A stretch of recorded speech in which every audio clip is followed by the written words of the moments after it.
तो आज का हमारा टॉपिक है लाभ, हानि और बट्टा। लाभ, हानि और बट्टा। तो पहले तो अपन ये समझते हैं कि क्रय मूल्य क्या होता है। तो क्रय मूल्य इंग्लिश में अपन सीपी बोलते हैं, शॉर्ट में अपन लिखते हैं सीपी, मतलब कॉस्ट प्राइस। जिस पर कोई वस्तु खरीदी जाती है, जिस पर कोई वस्तु खरीदी जाती है उसे अपन क्या बोलते हैं? क्रय मूल्य। जिस मूल्य पर कोई वस्तु खरीदी जाती है उसे बोलते हैं अपन क्रय मूल्य। विक्रय मूल्य क्या होता है अपना? जिस मूल्य पर या जिस पर कोई वस्तु बेची जाती है, मतलब जिस मूल्य पर कोई वस्तु बेची जाती है उसे अपन विक्रय मूल्य बोलते हैं। इंग्लिश में अपन शॉर्ट में लिखते हैं एसपी, मतलब सेलिंग प्राइस। फिर आता है अपना क्या? अंकित मूल्य। अब अंकित मूल्य क्या होता है? एमपी, मतलब मार्केट प्राइस। यह वह मूल्य है जो किसी वस्तु या पैकेट पर अंकित रहता है। जैसे कि अपन पैकेट कुछ भी खरीदने जाते हैं, जैसे अपन ने पत्ती का ही पैकेट खरीदा तो उस पर प्राइस ज़्यादा रहता है कि भाई 75 रुपये, 80 रुपये, 100 रुपये, इस तरीके से। तो पैकेट पे जो अंकित मूल्य है उसे अपन बोलते हैं। ओके। फिर आता है अपना लाभ। लाभ इसे अपन पी से दर्शाते हैं जब किसी वस्तु का विक्रय मूल्य क्रय मूल्य से अधिक हो। जैसे मान के चले कि अपन ने वस्तु खरीदी थी 80 रुपये में। कितने में खरीदी थी अपन ने? 80 रुपये में। और अपन ने बेच दी उसे कितने रुपए में? 100 रुपये में बेच दी है। तो 100 में से अपन 80 घटाएंगे तो ये अपना लाभ है 20%। कितना लाभ है? 20%। फिर आते हैं अपन समझते हैं हानि। हानि क्या होती है अपनी? हानि जब किसी वस्तु का विक्रय मूल्य क्रय मूल्य से अधिक हो। किससे हो? क्रय मूल्य से अधिक हो तो उसे बोलते हैं अपन हानि। जैसे कि मान लो अपन ने 20 रुपये में कोई वस्तु खरीदी और अपन ने उसे 18 रुपये में बेच दी। तो अब भाई 20 रुपये में अपन खरीद रहे हैं, 18 रुपये में बेच रहे हैं, तो अपन को हानि होगी। कितने की हानि होगी भाई? 2 रुपये की हानि होगी। तो अपन इसे बोलते हैं हानि। फिर आता है अपना क्या? अपरिव्यय, मतलब ऊपरी व्यय। अब ऊपरी व्यय क्या होता है? क्रय मूल्य के अतिरिक्त देना पड़े। क्रय मूल्य के अतिरिक्त, जैसे कोई वस्तु अपन ने 10 रुपये में खरीदी है, अब अपन ने सामने वाले व्यक्ति से मंगाई तो उसने अपन से ले लिए कितने? 11 रुपये। वस्तु थी 10 रुपये की, लेकिन उसने 1 रुपये उस पर किराया ले लिया, तो टोटल कितने हो गए? 11 रुपये। तो ये है अपरिव्यय। कितना है? 1 रुपये अपरिव्यय है। ओके, मतलब एक्स्ट्रा खर्च है। फिर अब देखते हैं अपन बट्टा। तो बट्टा क्या होता है? बट्टे को अपन डी से दर्शाते हैं किसी वस्तु के अंकित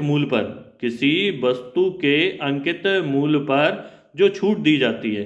जैसे कि मान के चलो आप साबुन पे लिखा हुआ है, साबुन के पैकेट पे लिखा हुआ है 10 रुपये, है ना? और अपन 100 रुपये लिखा हुआ है, मान लो अपन 100 रुपये लिखा हुआ है और उसने अपन को दे दिया 90 रुपये में। तो ये 10 रुपये का जो अंतर आया यही अपना डिस्काउंट है। क्या है? डिस्काउंट, मतलब बट्टा।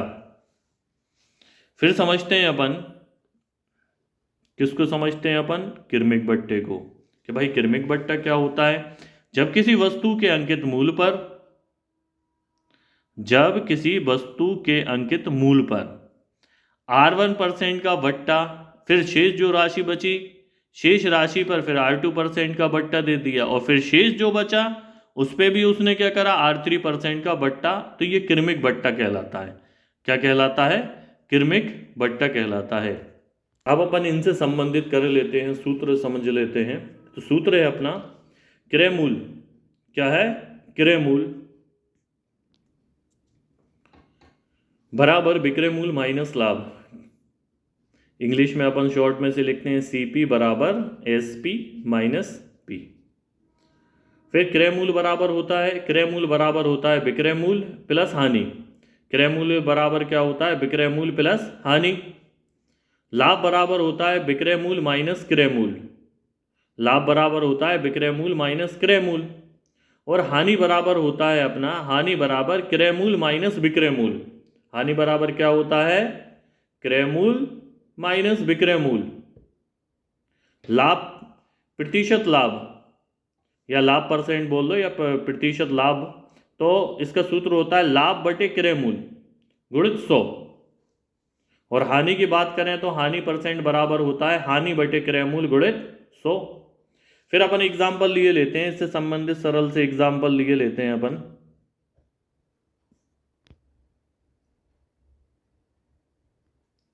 एग्जाम्पल ले लिया अपन ने कि एक पेन को 40 रुपए में बेचा गया तथा विक्रेता को 9 रुपए का लाभ हुआ। उस पेन का क्रय मूल्य क्या है? उस पेन का क्रय मूल्य क्या है? तो अब अपन को क्रय मूल्य ज्ञात करना है पेन का। तो क्रय मूल्य को अपन शॉर्ट में लिखते हैं सीपी। क्या लिखते हैं अपन? सीपी मतलब कॉस्ट प्राइस। अब 40 रुपए में बेचा गया तो यहाँ पर अपन लिख देंगे 40 माइनस 9। अब 40 में से अपन 9 घटाएंगे तो कितना बचेगा आपका? 31 रुपए। यह आपका क्रय मूल्य हो गया। सूत्र मैंने ऊपर लिखी है। नेक्स्ट क्वेश्चन है अपना कि एक मेज को 125 रुपए में बेचने के बाद भी 30 रुपए की हानि होती है। कितने रुपए की होती है? 30 रुपए की हानि होती है। तो उससे का क्रय मूल्य क्या है? उसका क्रय मूल्य क्या है? तो क्रय मूल्य बराबर होता है अपना, सूत्र है अपना क्रय मूल्य बराबर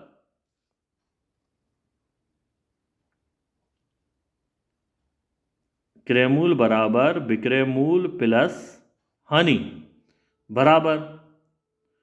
अब विक्रय मूल्य है अपना कितना? 125 रुपए और हानि कितने रुपए की हुई? 30 रुपए की। तो बराबर अपन इन्हें जोड़ देंगे तो 5 जीरो 5 के 5 3 और 2 5 155 रुपए।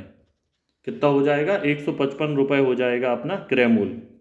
नेक्स्ट क्वेश्चन अपन लिए लेते हैं, ऐसी सरल सा क्वेश्चन है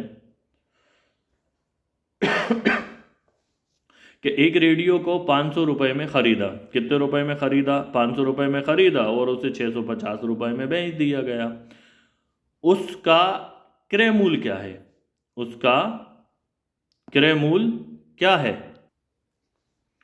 तो उसका क्रय मूल्य, तो क्रय मूल्य मैंने ये गलती से लिख गया हैगा। तो उसका अपन को ज्ञात क्या करना है? उसका अपन को ज्ञात करना है उसका लाभ। क्या ज्ञात करना है? लाभ। तो लाभ तो अपन जानते हैं P इज इक्वल टू मतलब selling price minus cost price. तो सेलिंग प्राइस क्या दिया हुआ है? 650।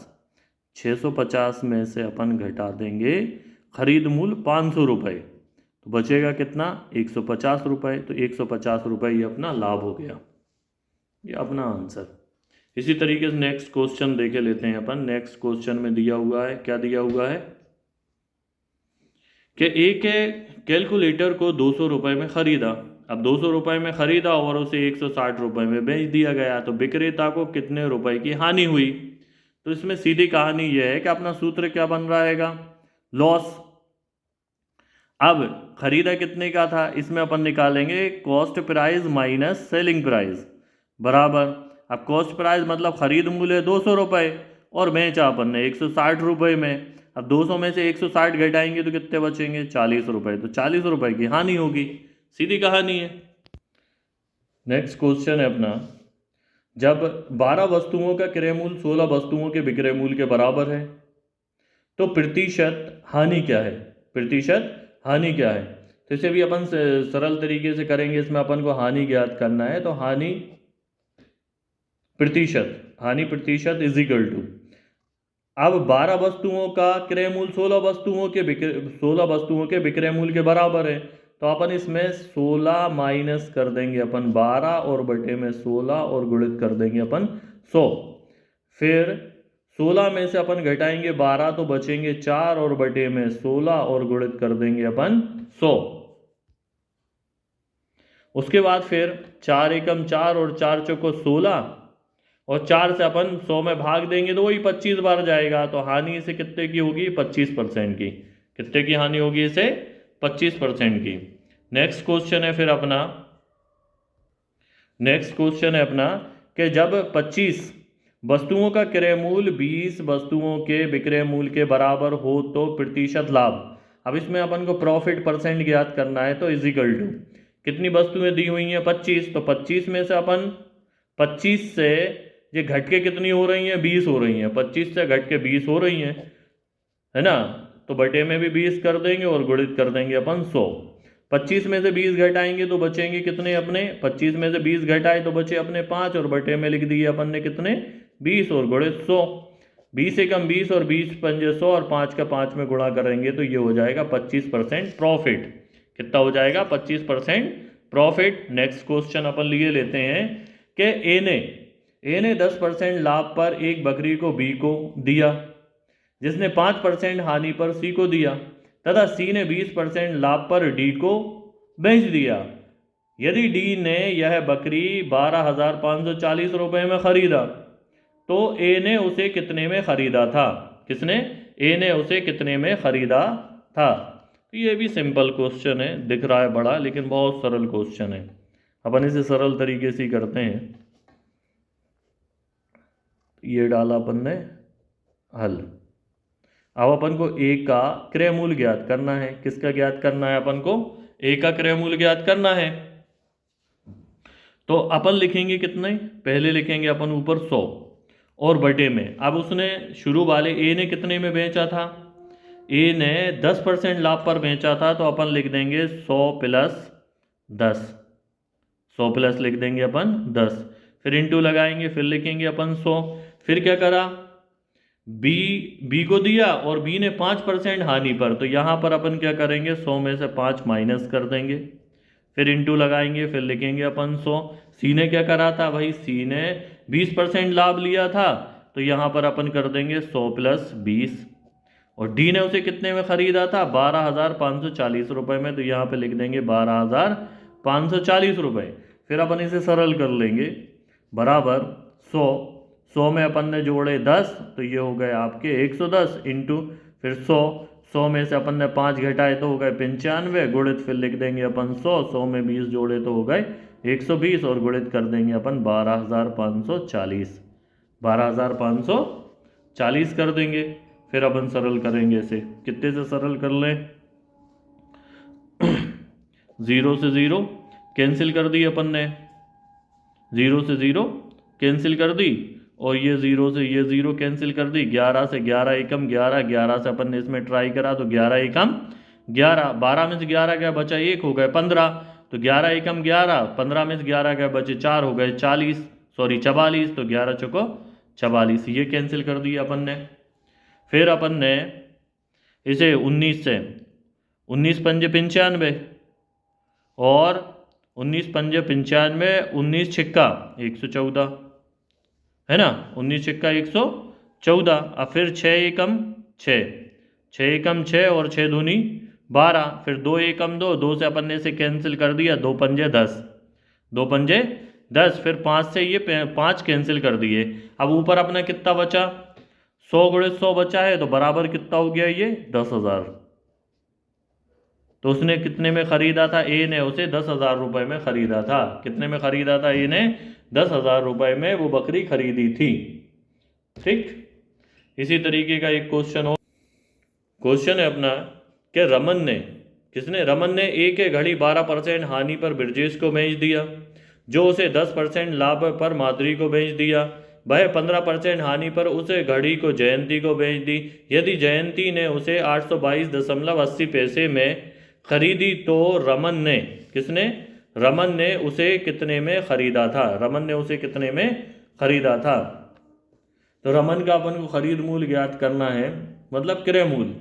तो सीधा अपन ने क्रय मूल्य लिख दिया, यहाँ पर अपन ने लिखा 100, कितना लिखा 100। तो रमन ने घड़ी को कितने 12% हानि पर कितने परसेंट, रमन ने उसे कितने परसेंट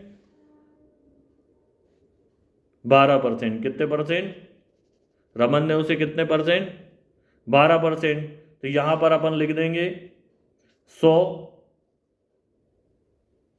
माइनस 12 गुणित, फिर लिख देंगे अपन 100। सेकंड वाले व्यक्ति ने क्या करा था, उसे 10% क्या लाभ पर, कितने परसेंट 10% लाभ पर, तो यहाँ पर अपन लिख देंगे 100 और प्लस कर देंगे अपन 10, क्योंकि लाभ पे 10% लाभ पर। तीसरे व्यक्ति ने क्या करा वो देखते हैं अपन, तीसरे व्यक्ति ने उसे 15% हानि पर, कितने परसेंट हानि पर 15%, तो अपन लिख देंगे 100 माइनस 15। और चौथे व्यक्ति ने मतलब जयंती ने उसे कितने में खरीदा था, तो जयंती ने खरीदा था 822 रुपये और 80 पैसे में। ठीक, फिर अपन इसे सरल कर लेते हैं। 100 में से 12 घटाएंगे तो बचेंगे कितने, अपन को मालूम है 88, और 100, फिर 100 में 10 जोड़ेंगे तो ये हो जाएंगे आपके 110, इंटू फिर 100 में से अपन घटाएंगे 15 तो कितने बचेंगे आपके 85, गुणित फिर यहाँ पर आपके कितने हैं 822, कितने हैं 822, और इसका अपन दशमलव हटा देंगे तो ये हो जाएंगे, और बटे में भाई दशमलव हटाने का 1 और 2 अंक है तो 2 शून्य रख दिए अपन ने।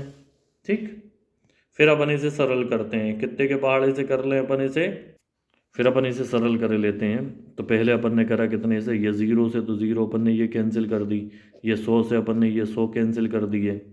ठीक है, फिर 11 एकम 11, 11 का पहाड़ा पढ़ लिया, 11 एकम 11, 11 से अपन ने से करा तो 11 दूनी 22, 11 तिया 33, 11 चौको 44, 11 5 55, 11 छक्का 66, 11 7 77, 11 7 77, 82 में 77 घटाए हो गए 5, 5 बचे, 5 5 पे 2 52 हो गए, और 11 चौको 44, बचे कितने 8, और 11 8 88, 11 8 88, तो ये कैंसिल हो गए। अब ये एक शून्य बची है तो ये शून्य की अपन ने शून्य रख दी। फिर अपन ने 11 से ट्राई करा तो 11 8 88 कर लिया अपन ने, और 11 से अपन ने इसे ट्राई करा तो कितने बार 11 छक्का 66, 11 छक्का 66, 66 तो बचे कितने अपने 8 बचे, तो 11 8 88, और ये 0 की अपन ने 0 रख दी, 11 8 88। फिर अपन ने इसे करा 17 अपन 85 होते हैं, और 17 चौको 68 होते हैं, और ये 0 की 0 रख दी अपन ने, है ना। फिर 8 एकम 8, और 8 का गुणा 5 में करा, 8 पन 40, और 40 एकम 40। अब बचा कितना अपना, ये भी कैंसिल हो गया, सिर्फ बचा अपना कितना 100 और 10, तो इसका अपन ने गुणा करा तो ये हो गया अपना कितना 1000। कितने रुपए हो गए 1000 रुपये, ये अपना आंसर हो गया। Okay, thank you.